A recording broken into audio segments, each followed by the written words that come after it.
Welcome back, everyone, to the 2014 EU LCS, where I am joined by both Quickshot and Overpow from Roccat. Overpow coming into the LCS with a fantastic win straight off the bat. Tell me a little bit about your preparation, because, of course, versus the Super Hot crew who have only recently qualified. We just play scrims most of the day. We just practice some picks, and yeah, they just go like this. Is there anything specific in their team that you, or a specific person that you prepared more for or were more afraid of? Not really. We just play our game, we play our strat, we play our picks, we mostly play our game. Talk to me about those picks, actually, because, you know, we've seen the Malphite locked in very early on, and then you locked in, you know, Pantheon as your very last pick. Is this a composition you've wanted to play, or was it reactionary? We found our Pantheon like a couple of days ago.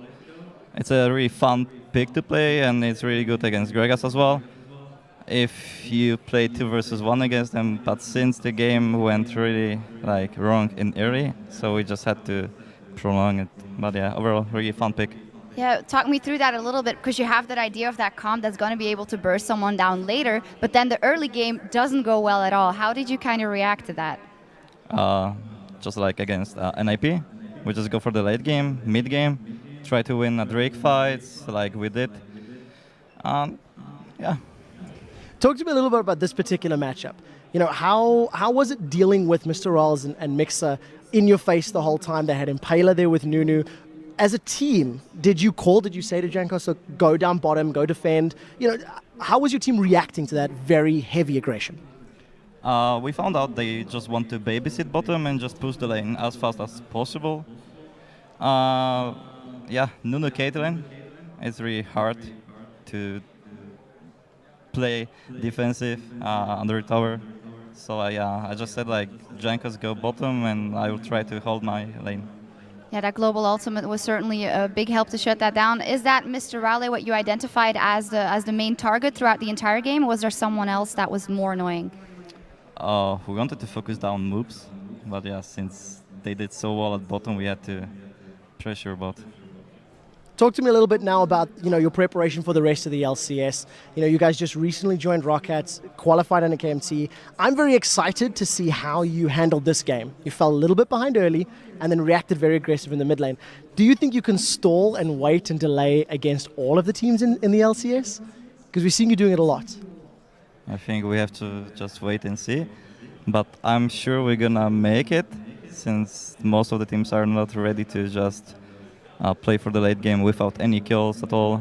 So yeah, we just have to see. Good strat there. And for you personally, maybe we had, I think it was Alex H who were singing your praises. How do you feel you can match up against all the other mid laners here in the LCS? I'm fine with it. I'm just scared of Froggen. And yeah. I've got a question for you about your team, actually. Think about, you know, Roccat. Think about the things you do well, the things that define your team.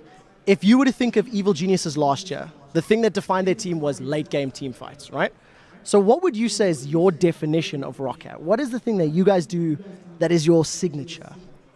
Drake fights, tower fights, natural space, everything that makes the team play work. Then a follow-on question. So it sounds like objective fighting is what you say. How do you practice that? You know, against, you know, ranked 5 ladders or in scrims? Is it just something that you're naturally good at, or do you actually have discussions in your? You don't think you have a gaming house yet? Nope. No. So how do you practice that? What's your training schedule to get good at that skill? We just found out that we were good at team play. You know, we are just good at team fights. Not really good in the laning phase, maybe, but yeah, we just practice as much as we can, and all of the aspects of League of Legends. Yeah, certainly if you've only found out about this opponent a couple of days before, still did that well, kudos to you guys. Let me pick your brains finally for the match that is coming up now. Fnatic is taking on Alliance. Predictions, maybe? Fnatic?